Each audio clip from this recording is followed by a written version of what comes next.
Yes. I don't hear anything.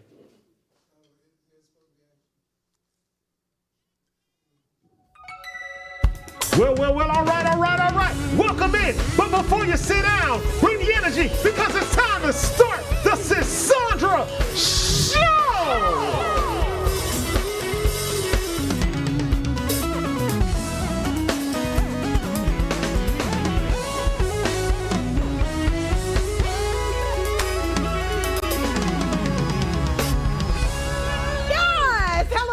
Welcome to the Sandra Show. Y'all make some noise from my band for the culture.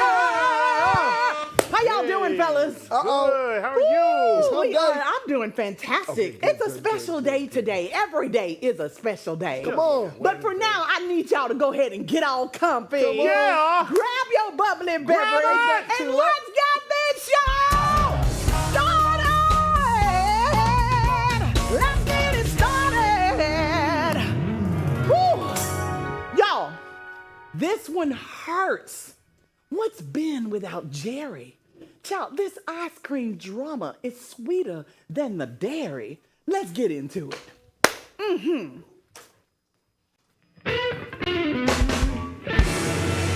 This is the blues, oh yeah. Hey y'all. Hey. Oh, we back like we never left. Now, I need y'all to hold up. It looks like Ben's without Jerry after 47 years. Ooh. Jerry Greenfield said, "I'm out, I can't stay." Accused Unilever of silencing the brand's say. What started in a gas station back in '78 turned global, turned social, but now turned debate. The fight, Gaza, values, and truth. Jerry claims the company's lost its proof. Ooh, it lost its proof, y'all. He called it genocide, stood his ground, but Unilever said, "Sit down, calm down." Ben's still protesting, yelling, "Free our name!" while Magnum's new bosses keep playing their games.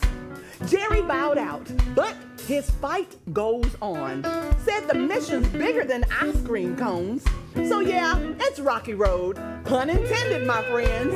And this sweet little brand may be near its end. Y'all know. Go ahead. Add that little coldness on that song. Oh. Jerry quit, says Unilever's wrong. 27 years, but he won't play along. Clash over Gaza values and ooh, boys. Jerry said leaving was his only choice. Ben still shouting, "Protest alive." Free Ben and Jerry's just might survive. Ice cream messy, but here's the scoop. Even dessert can split up the groove. This is the blues and blues. Anything can happen in a day.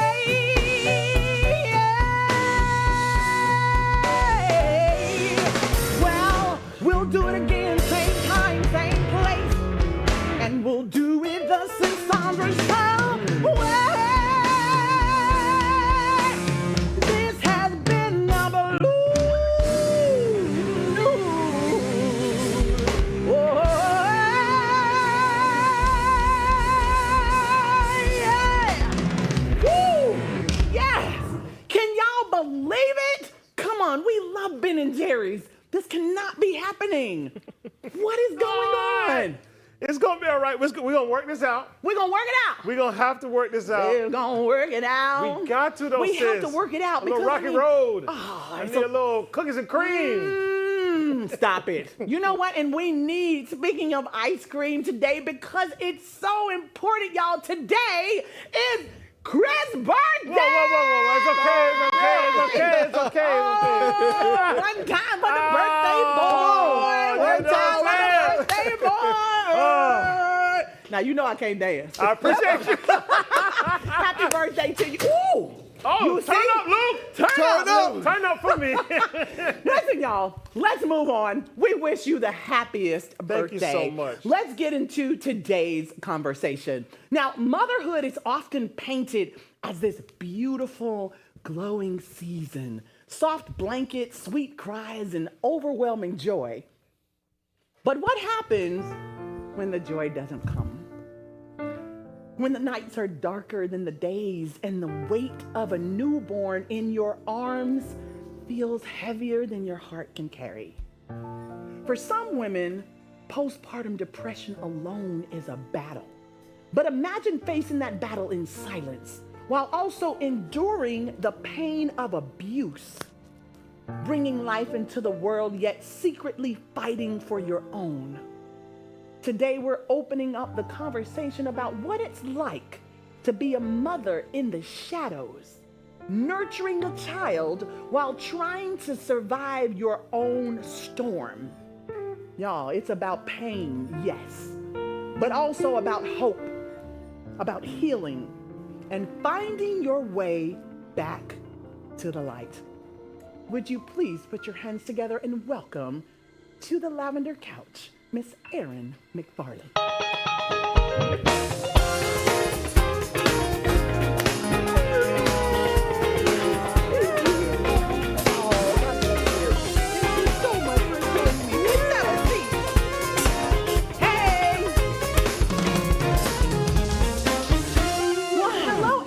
Welcome. Great evening. How are you doing? I am evening. dynamic. Fantastic. We Thank are you so delighted much. to have you here. I'm so honored to be here. Thank you. Thank you you. have such a powerful story. Thank you for you. taking time to stop by and share it with us. Absolutely. So tell us, when did you first notice that what you were feeling after giving birth wasn't just baby blues, that something deeper was happening to you? That is a great question. So I didn't have my son till I was 30 years old first. I love it. Yes.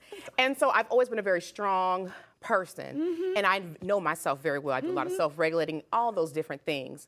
So when I had my son, and I always tell people that postpartum depression was the best thing that ever happened to me. Wow, right? I love that And I'm going to tell you perspective. why, because it allowed me to dig deep. And a lot of people don't really do that. So in that, I found my own healing. I found myself, but I was able to tell, like, something is going on. Yes. Something is not right. Right. You know, and that's why it's so important to know who you are. Correct. And I'm like, wait a minute, this is not the normal Erin. Why am I feeling like this? And so when I Right. went to the doctor, and we know how doctors are, they want to give you medicine and prescriptions and all the different things, and I wasn't for it.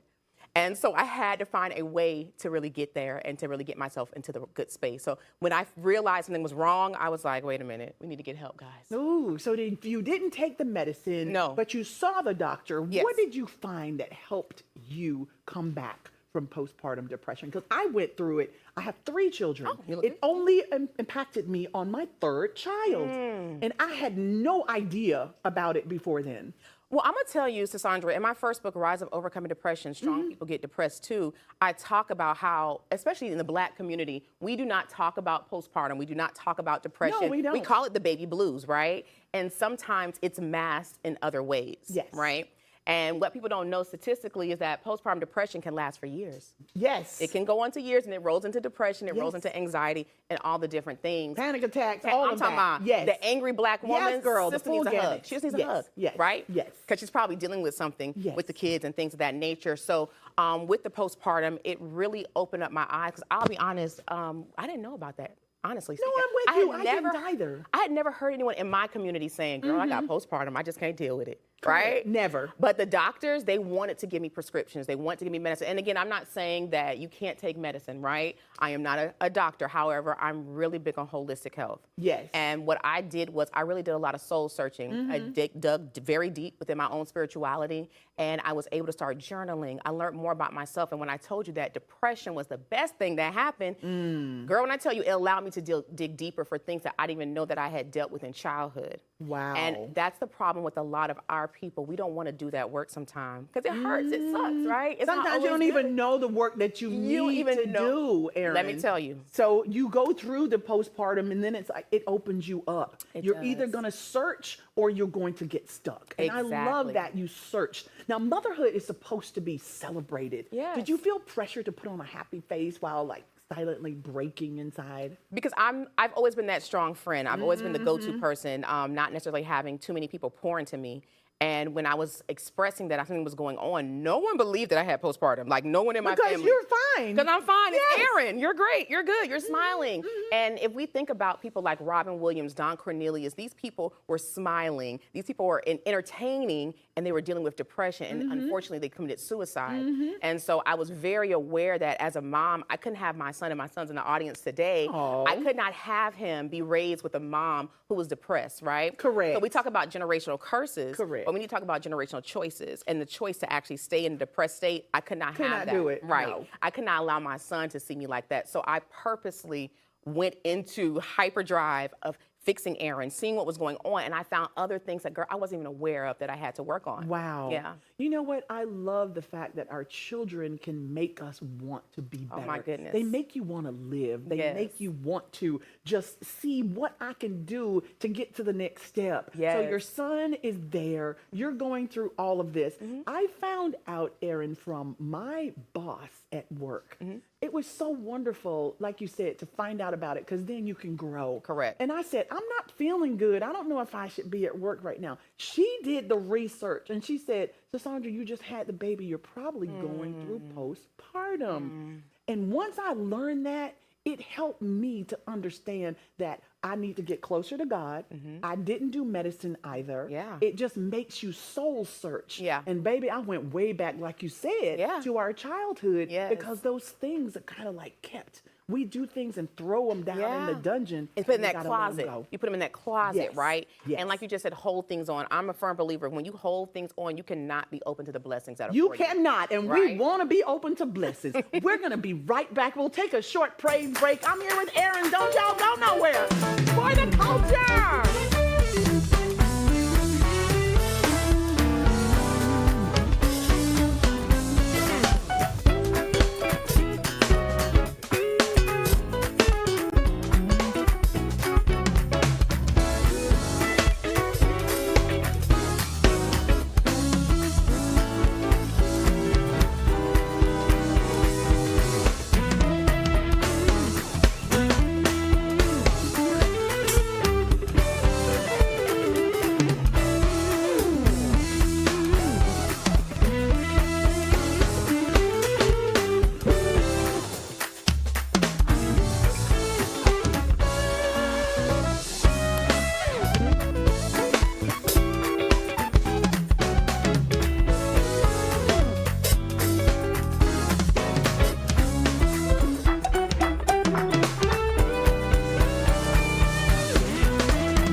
To the Sandra Show. I'm your host, Sandra, and I have the pleasure of sitting here with such an incredible overcomer. Her name is Erin McFarley. Yes. It's a pleasure, as I said before. We're talking about going through postpartum depression, and not only were you dealing with postpartum, you were also in an abusive relationship Yes. at the same time.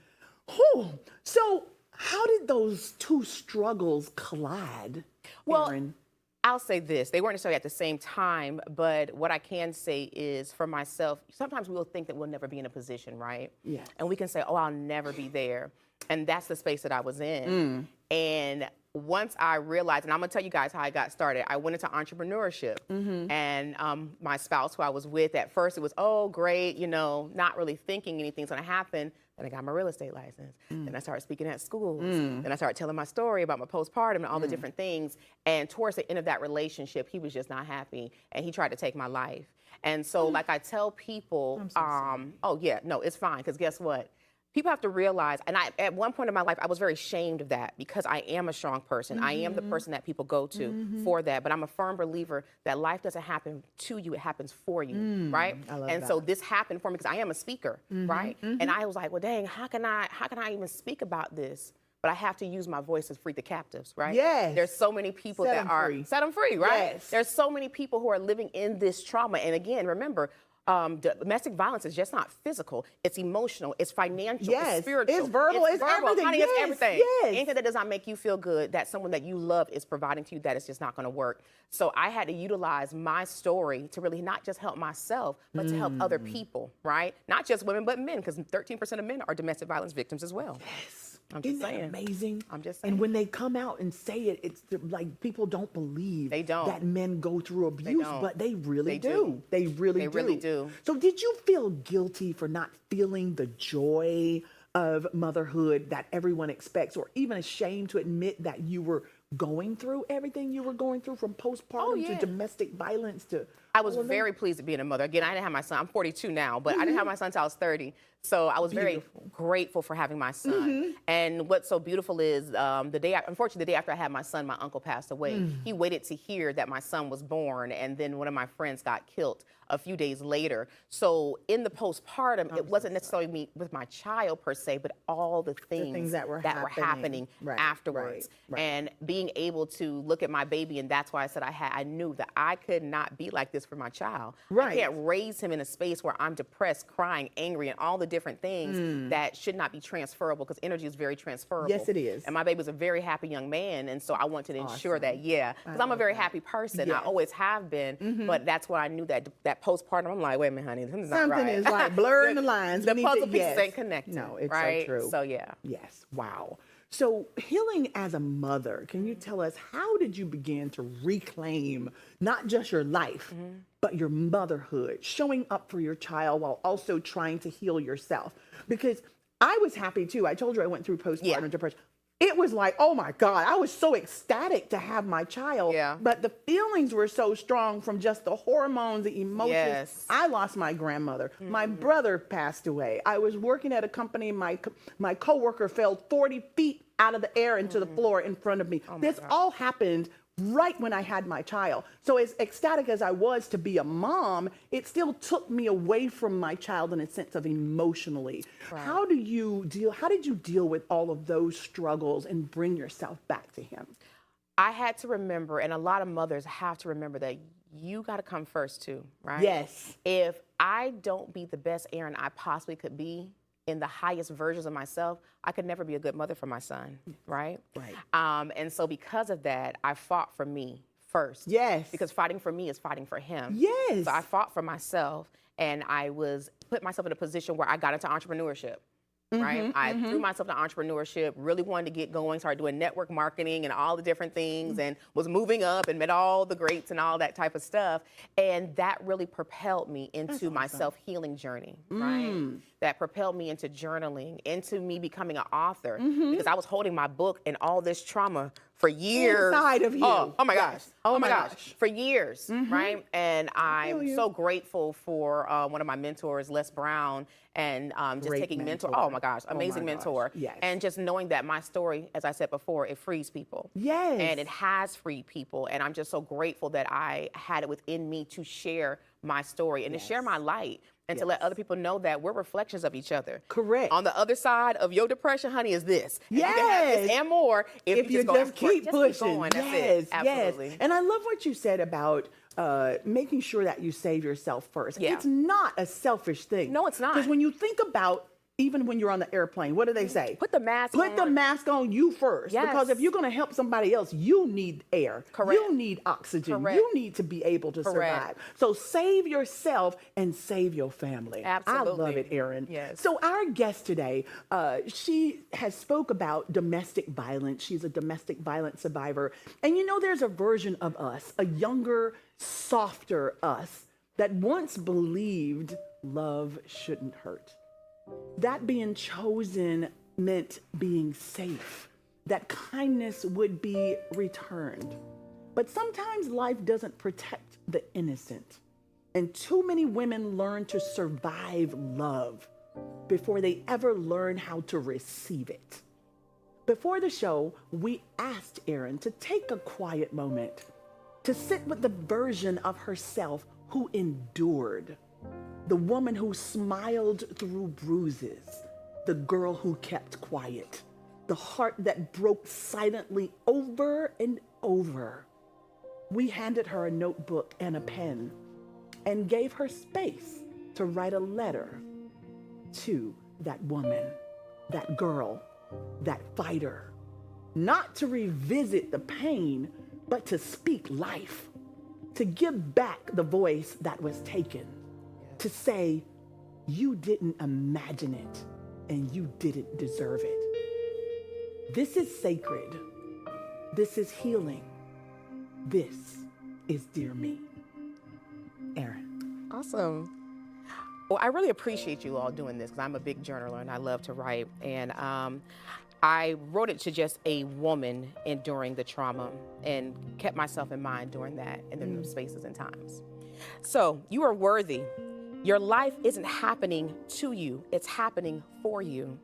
Know that the current space that you're in time, you're not gonna be here forever. Forgive yourself for how you allow others to treat you. Forgive yourself for how you allow allow you to treat yourself. The fear you feel now will not last. It's false evidence appearing real. Your higher self is cheering you on. Don't allow yourself to stay in your storm forever. And I want to share a story really quickly. Please. So there was a father and son driving down the interstate, and the son was learning how to drive. And the dad told the son, get on the interstate. And the son said, okay. It started storming. We live in Florida. You know what tsunamis. It literally was a tsunami Out of on the way nowhere. here. Yes. Okay? Trying to get here. So the son just kept driving on the interstate. And the son looked at the dad and he's like, Dad, it is storming. I see tractor trailers pulling to the side. I see motorcycles going under the overpass because they're trying to get out the storm. The dad said, son, keep driving. So, you know, as kids, we do what our parents say, even if it doesn't make sense. He kept driving. And once he kept driving, the dad said, hey, pull to the side. He pulled to the side of the road. They got the car. By this time, it wasn't raining. They walked to the back of the car, and the dad said, what do you see behind you? He said, I see tractor trailers to the side. I see motorcycles to the side, and I see it storming. He said, exactly. Those people are still in their storm because they decided to stay there.